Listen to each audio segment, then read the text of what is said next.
Welcome to my channel. Jangan lupa subscribe, like, dan komen. Happy watching.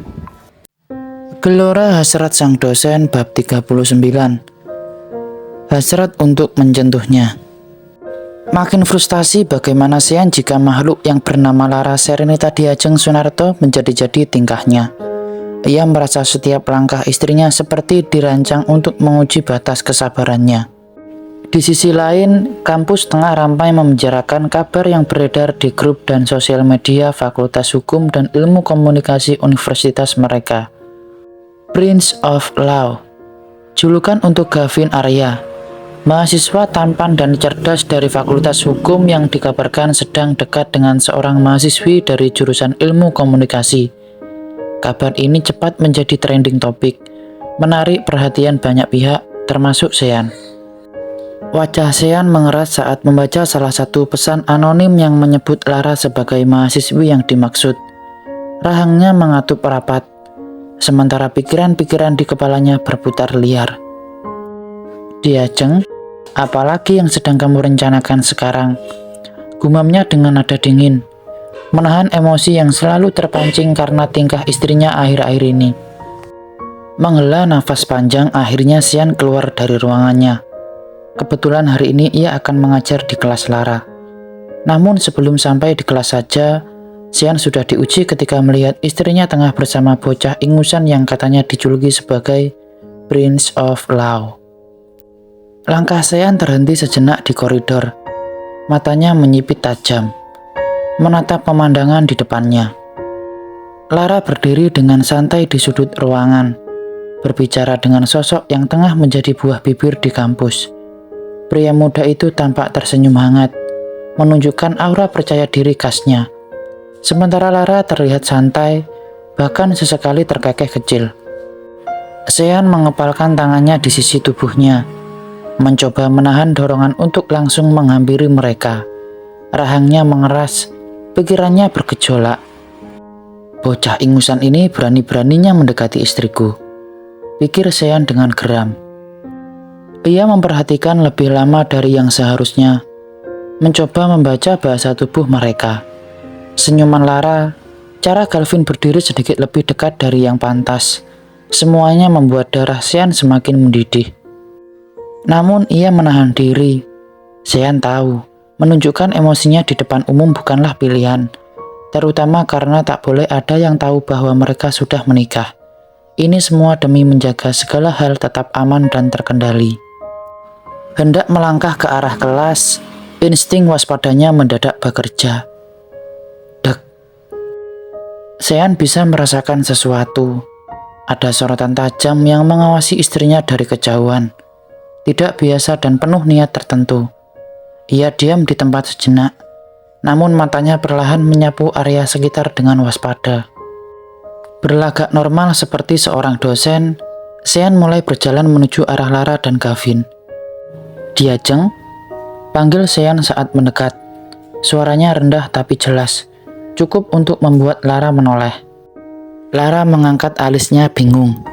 Selamat pagi, ada apa Pak? Nada formal yang sengaja ia gunakan.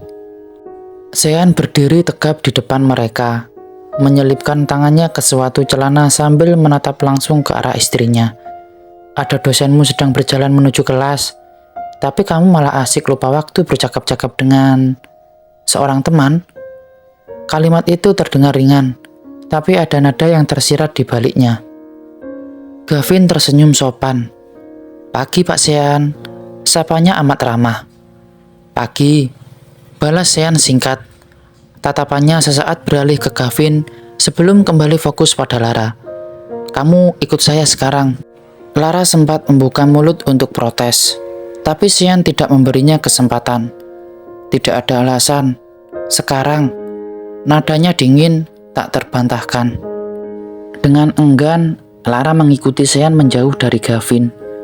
Namun sebelum benar-benar pergi, Sean kembali menyapu area dengan matanya. Ia tahu, sorot mata berbuaya tadi masih ada, dan Sean tak akan membiarkannya mengancam apa yang menjadi miliknya. Seberapa dekat kamu dengan laki-laki tadi? Akhirnya Sean bertanya. Ada waktu untuk mereka mengobrol setidaknya sedikit saja sebelum sampai di kelas. Lara tak menoleh, namun ia tersenyum tipis. Sangat dekat. Aku sudah mengenalnya sejak sekolah menengah. Dan kami pernah berpacaran selama 1 tahun di semester awal kuliah. Tapi sayangnya harus putus karena papa menentang. Lara terkekeh pelan. Ia menjeda bicaranya sejenak. Dan sekarang aku udah nggak terbelenggu lagi dengan papa. Well, apa salahnya CLBK? Kemudian Lara menoleh dan mendapati Sean menatapnya amat tajam. Bahkan urat-urat di sekitar lehernya bisa ia lihat dengan jelas menegang. Sean berhenti mendadak, memaksa Lara ikut menghentikan langkahnya. Tatapan menghunusnya membuat atmosfer di sekitarnya terasa berat. Jadi itu tujuanmu? Suaranya rendah, tetapi ada ancaman tak bisa disembunyikan. Lara mengangkat bahu dengan santai. Meskipun ia bisa merasakan intensitas pria di depannya. Kenapa? Kamu takut aku akan kembali padanya? Atau kamu merasa bersaingi? Urat di leher Sean semakin terlihat tegang. Jangan bermain api, Diajeng. Saya tidak takut tersaingi oleh bocah seperti dia. Tapi saya tidak akan membiarkan kamu bermain-main dengan hal yang seharusnya sudah selesai. Lara mendekat, senyumnya penuh tantangan. Kenapa? Kamu takut kehilangan sesuatu yang bahkan kamu tidak pernah benar-benar perjuangkan, Mas? Sean menatapnya tanpa berkedip. Tangannya perlahan mengepal, tapi ia menahannya. Diajeng, kamu memiliki batas yang harus kamu tahu. Jika kamu melewatinya, Sean membiarkan kalimatnya menggantung. Cukup untuk memberikan peringatan tanpa kata-kata. Kalau aku melewatinya, apa? Lara memprovokasi. Suaranya sengaja dibuat lebih pelan tapi tajam. Sean tidak menjawab. Ia hanya menarik nafas panjang, berbalik dan melanjutkan langkahnya. Kita selesai bicara, ujarnya pendek. Lara tertawa kecil, mengikuti di belakangnya. Rasanya bagaimana, sayang?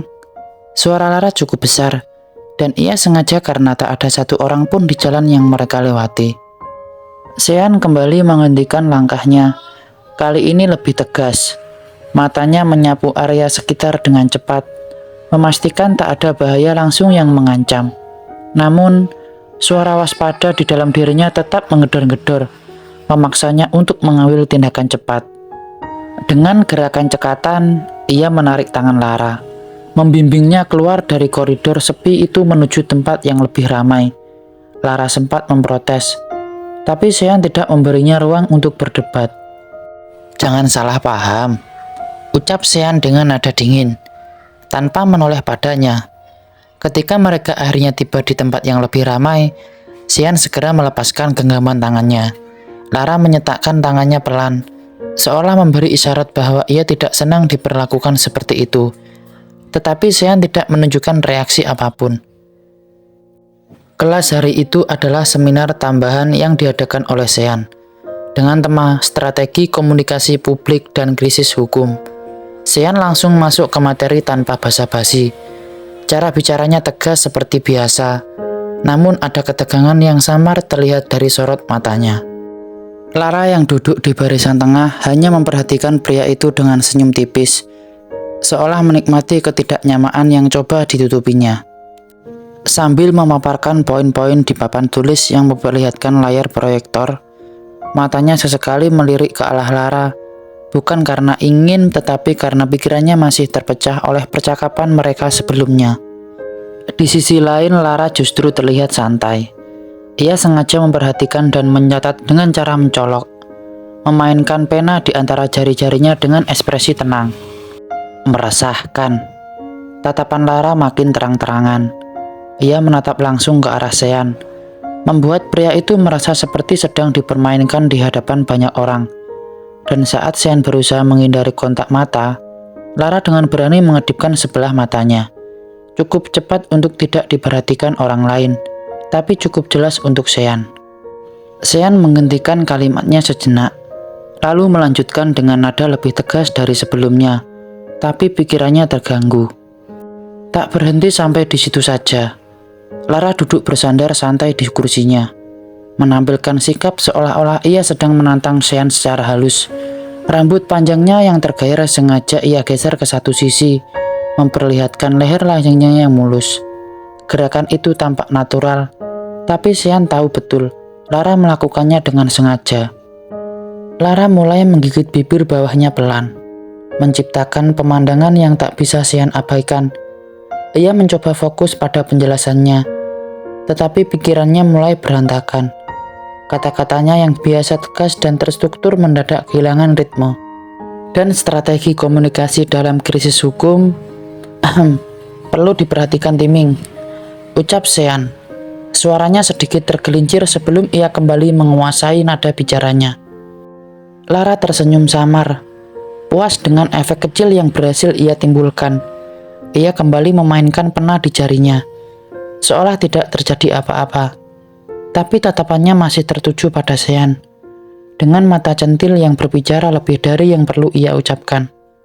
Sean menarik nafas dalam, menenangkan dirinya. Fuck, tubuhnya meremang, batinnya menggerang. Tuan, Nona Lara pergi menggunakan motor Harley bersama seorang teman pria berkacamata. Sean mendengus, menahan amarah yang kembali muncul. Ia segera berbalik dan berjalan menuju pintu ruangannya, mengangkat ponselnya untuk memberi perintah.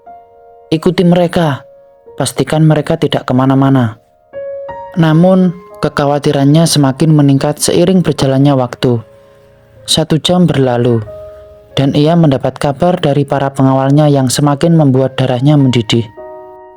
Foto-foto yang dikirimkan oleh salah satu pengawalnya memperlihatkan Lara tengah memeluk bocah prik berkacamata itu dari belakang sambil berkendara motor. Lalu mereka pun singgah di kafe, nampak terlihat tersenyum lebar bersama.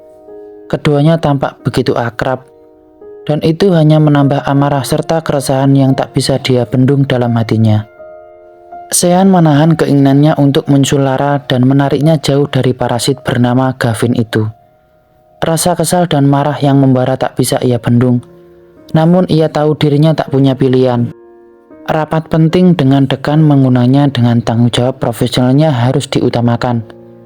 Sambil menatap layar ponselnya dengan mata tajam, ia menekan perasaan yang semakin mengguncang di hatinya. Dan ketika pekerjaan yang amat disuguhi Sean sebagai dosen membawanya lembur hingga malam menunjukkan pukul 9, ia kembali menerima kabar terbaru bahwa Lara baru saja pulang ke rumah dengan selamat. Sean menghela nafas lega. Sepanjang hari ini tenaganya terasa terkuras banyak. Lebih terkuras lagi karena memikirkan istrinya. Jika saja tidak ada kesibukan yang mengharuskannya menyita waktu, maka Sean sudah membawa Lara menjauh dari bocah parasit itu. I want drink, gumamnya sambil memijat keningnya yang berdenyut.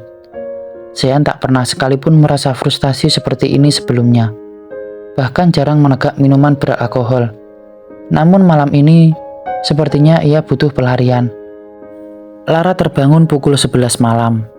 Matanya masih sedikit berat, namun ia cukup sadar untuk melihat sekeliling ruangan. Begitu matanya tertuju pada sofa tempat Sean bisa tertidur, ia menyadari bahwa pria itu tidak ada di sana. Lara tidak terlalu peduli, hanya menghela nafas pelan. Tanpa berpikir panjang, ia melangkah keluar kamar menuju dapur untuk mengisi ulang gelas yang sudah kosong. Namun, langkah Lara berhenti sejenak di depan pantry. Matanya tertuju pada ruang bar yang lampunya menyala terang.